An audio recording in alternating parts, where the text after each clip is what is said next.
क्या निकालना है हम लोग को, वर्गमूल निकालना है, दैट मीन्स स्क्वायर रूट। ठीक है, तो वर्ग का क्षेत्रफल क्या होता है, हमेशा वर्ग का क्षेत्रफल होता है भुजा स्क्वायर। ठीक है, भुजा स्क्वायर।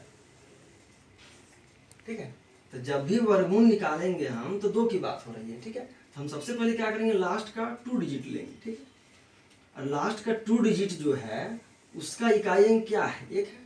ठीक है, ध्यान से समझना है, इकाई अंक 1 है। तो ऐसा कौन सा संख्या का स्क्वायर है जिसका इकाई अंक 1 होगा, सोचना है। मतलब वैसा संख्या हमको लेना है जिसको स्क्वायर करेंगे तो संख्या प्राप्त होगा और उसका इकाई अंक 1 होना चाहिए। ठीक, तो अगर हम 9 लेते हैं तो 9 का स्क्वायर कितना हो गया, 81। तो इसका इकाई अंक 1 आ रहा है। ठीक है, इसका मतलब हम यहाँ 9 ले सकते हैं। और अगर 1 लेते हैं तो इसका भी इकाई अंक 1 आ रहा है, इसका मतलब हम 1 भी ले सकते हैं। दोनों में से पहले क्या करेंगे, हम दोनों लिख देंगे, 9 भी लिख देंगे और 1 भी लिख देंगे। ठीक है, उसके बाद जो बाएं साइड में बचा नंबर 9 है, अब हमको ये सोचना है कि किस संख्या का स्क्वायर 9 है। ठीक है, जब भी स्क्वायर रूट निकालेंगे तो सबसे पहले क्या करेंगे, दो संख्या लेंगे। ठीक है, दो संख्या में इकाई अंक जो है उस पर ध्यान देना है। तो जिस संख्या का स्क्वायर करेंगे जिसका इकाई अंक हो वही संख्या यहाँ लिखना है। तो 9 का स्क्वायर किए थे 81 और 1 का भी स्क्वायर कर रहे थे 1 आ रहा है, दोनों में तो 1 आ रहा है, इसलिए 9 और 1 दोनों को लिख देना है। ठीक है, उसके बाद 9 यहाँ 9 बचा। ठीक है, तो 9 किसका स्क्वायर है, 3 का स्क्वायर करेंगे तो 9 आता है ना, इसलिए यहाँ पर 3 लिख देना है और यहाँ 31 लिख देना है। अब ये मेरे पास 2 आंसर आ गया। तो हम कैसे समझेंगे कि कौन सा आंसर सही है, तो जस्ट थोड़ा सा अप्रोच लगाना है। ठीक है, तो क्या करेंगे हम लोग कि 39 और यहाँ 31 है। ठीक है, तो 39 और 31 तो हम क्या बोले थे, जिस तरह बताए थे स्क्वायर निकालने के लिए हमेशा अगर 50 के करीब था तो 50 को मान के आधार चलना था। तो यहाँ 39 किसके नजदीक है, 50 के नजदीक है। तो 50 से 11 कम है, तो 11 के स्क्वायर कितना होता है, 1 से 21, 21 आ रहा है, लेकिन यहाँ पर 61 है, इसका मतलब ये नहीं होगा। यहाँ 31 है, तो ये 50 के नजदीक है, 50 से कितना कम है, 19 कम है, और 19 का स्क्वायर कितना होता है, 361 होता है। 361 होता है तो इसका मतलब वहाँ 61 आ रहा है, इसका मतलब ये आंसर होगा। ठीक है, और हम पहले ही बता चुके हैं कि अगर मैथ को स्ट्रॉन्ग करना है तो 1 से 20 तक का स्क्वायर, 1 से 20 तक का क्यूब माइंड में हमेशा सेट रखना पड़ेगा, तो ही मेरा आसानी से हम बना सकते हैं। जैसे कि ये क्वेश्चन हमको बनाना था, हम इस तरह सोल्व किए। अगर माइंड में मेरा सेट नहीं है कि 19 का स्क्वायर 361 होता है, 11 का 1 से 21 होता है, तो हम कैसे पकड़ेंगे इसको। ठीक है, और एक एग्जाम्पल के साथ हम समझाते हैं। ठीक है, जैसे कि 9261 है, कैसे इसको निकालेंगे, और एक एग्जाम्पल के साथ समझिए। जैसे कि 9261 का हमको स्क्वायर निकालना है, तो हम क्या बताए थे, स्क्वायर का मतलब 2 मान के चलेंगे, लास्ट के 2 डिजिट को लेके चलना है। ठीक है, 61, तो इसकी इकाई अंक पर ध्यान देना है, ये 1 पर। तो किसके स्क्वायर पर 1 आता है, 9 का स्क्वायर करेंगे तो 81, 1 आ रहा है।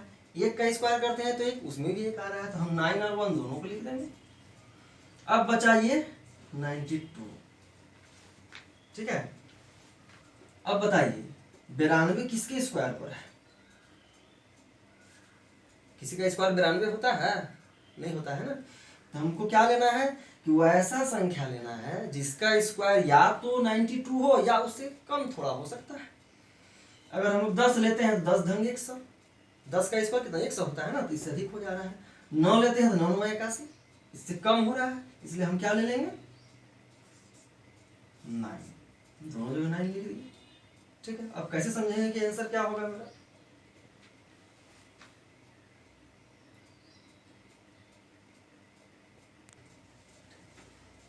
अगर इस तरह के क्वेश्चन एग्जाम में आते हैं तो मेरा क्या आंसर आ रहा है 99 और 91, तो क्या हम बोले थे कि हमेशा इसके नियर वाले टर्म्स को लेना है, वो 10 हो या 50 हो या तो 100 हो।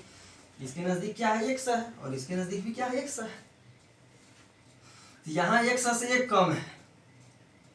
ठीक है, तो कितना 1 का स्क्वायर यहाँ पर 1 आ रहा है, यहाँ 9 कम है, 9 9 81, लेकिन हमको 61 को मान के चलना है। इसका मतलब दोनों में से कोई भी ऑप्शन तो मेरा सूटेबल यहाँ पर नहीं है। ठीक है, तो इसका मतलब दोनों ऑप्शन मेरा गलत है। ठीक है। डे बाय डे क्या हो रहा है, कंपटीशन फास्ट होते जा रहा है। एग्जाम में इस तरह के भी क्वेश्चन आते थे, इसका आंसर क्या होगा, इसका आंसर हो जाएगा नन, या इसको डिफाइन नहीं किया जा सकता है। ठीक है, डिफाइन भी कर सकते हैं तो वो आपका पॉइंट में आंसर आ जाएगा। ठीक है, तो इस तरह का भी क्वेश्चन आता है। हम तो ट्रिक आपको बता दिए, कॉन्सेप्ट तो दे दिए, आप तो इसी कॉन्सेप्ट से एग्जाम में बनाइएगा और लगेगा आपको कोई ऑप्शन होगा, लेकिन कॉन्सेप्ट ये है, इसलिए अच्छे तरीके से चेक करना है। एग्जाम में इस तरह के भी क्वेश्चन डाल दिए जाते हैं। ठीक है, अब हम और एक क्वेश्चन के साथ आपको समझाते हैं।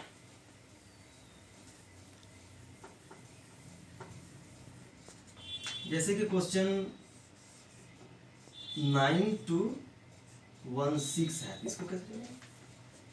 कुछ नहीं करना है, डायरेक्ट यहाँ पर दो संख्या का इकाई अंक को लेके चलना है। किसके स्क्वायर पर 6 आता है, 4 चौक 16, 16 में 6 आ रहा है, यहाँ पर लिख देंगे 4।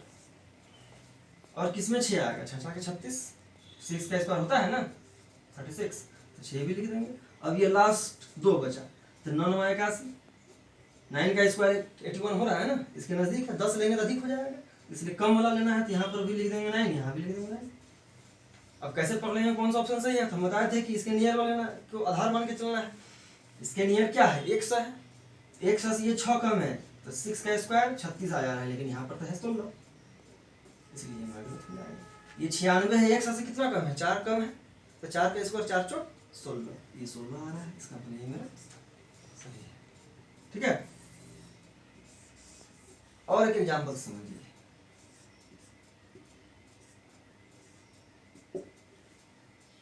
यहाँ 1 है, तो किसके स्क्वायर में आता है, 9 का स्क्वायर में, 9 का स्क्वायर 81, 1 आ रहा है इकाई अंक, ये भी हो सकता है, 1 भी हो सकता है। ठीक है, अब ये 26 बचा, किसके स्क्वायर में 26 आता है, या उसके नजदीक वाला को लेंगे, 5 का स्क्वायर लेते हैं 25 25, उसके नजदीक है ना, तो हम यहाँ पर 5 लिख देंगे। कौन सा जाना सही है, हम बताए थे कि जो भी संख्या लेंगे उसके नियर वाले को लेके चलना है। 59 के नजदीक क्या है, 50 है, तो 50 से 9 अधिक है, तो 9 9 81 आ जा रहा है, लेकिन यहाँ पर तो 01 है। जैसे 50 से 51 को मान के चलेंगे तो 50 से 1 अधिक है, 1 का स्क्वायर 0 हुआ, तो इसका मतलब ये मेरा सही हो गया, ये।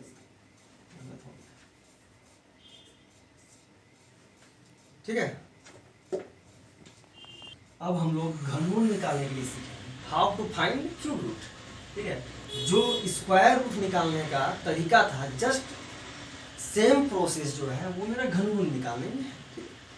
तो चूंकि घनमूल का मतलब क्या होता है, किसी पर पावर क्यूब, किसी पर पावर अगर 3 हो तो उसको हम घनमूल कहते हैं, या उसको घन की संज्ञा दी गई है। ठीक है, स्क्वायर में हम लोग क्या किए थे, लास्ट के 2 डिजिट को लेके चले थे ना, लेकिन क्यूब में क्या करेंगे हम लोग, कुछ नहीं करना है। स्क्वायर रूट में लास्ट के 2 डिजिट को लेके चलना है, और क्यूब में लास्ट के 3 डिजिट को लेके चलना है।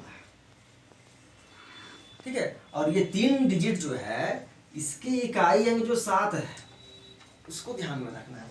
तो ऐसा कौन सा संख्या है जिसके क्यूब के इकाई अंक पर 7 हो। हम तो पहले ही बता चुके हैं कि 1 से 20 का क्यूब माइंड में हमेशा सेट रहना चाहिए। तो याद कीजिए 3 का क्यूब कितना होता है, 27 होता है।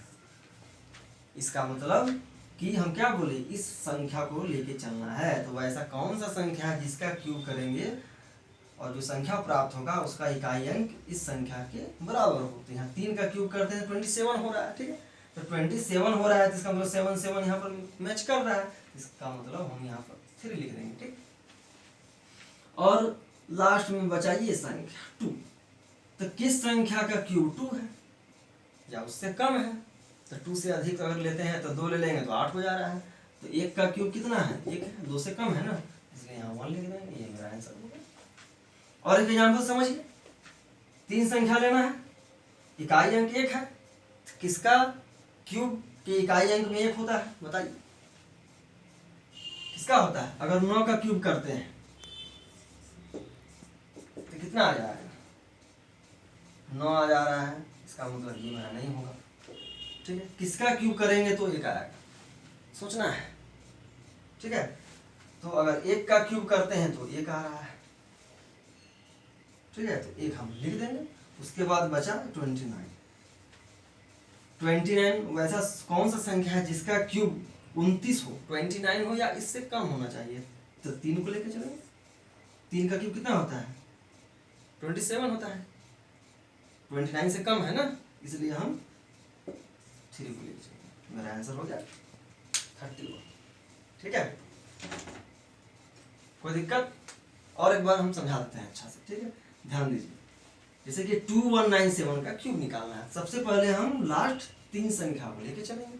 लास्ट 3 संख्या का इकाई अंक को ध्यान में रखना है, और वैसा कौन सा संख्या का क्यूब है जिसका इकाई अंक 7 है? 3 का क्यूब 27 है, तो इकाई अंक 7 आ रहा है, तो यहाँ 3 लिख देंगे। और फिर लास्ट वाला संख्या जो बचा 2, ये किस संख्या का क्यूब है? 1 का क्यूब है, 2 लेंगे तो 8 हो जाएगा ना, उससे ज्यादा हो जा रहा है, इससे कम का ही मान हमको लेके चलना है। तो 1 का क्यूब 1 हो रहा है, कम है तो यहाँ 1 लिख दिए। जस्ट लाइक उसी तरह यहाँ पर 3 संख्या को लेके चलेंगे। ठीक है, इकाई अंक 1 है, किसके इकाई अंक पर 1 आता है? 1 के क्यूब पर 1 आता है, किसी के क्यूब पर 1 नहीं आता है, इसलिए यहाँ 1 लिख देंगे। ठीक है, लास्ट टाइम मेरा 29 बच गया। ठीक है, तो किसके क्यूब पर 29 आता है? किसी पर नहीं आता है, तो हम क्या बोले, अगर नहीं आता तो उससे कम लेना है, अधिक नहीं। 4 लेंगे तो 64 हो जाएगा, 3 लेते हैं तो 27 आ रहा है, इसलिए हम 3 लिख दिए।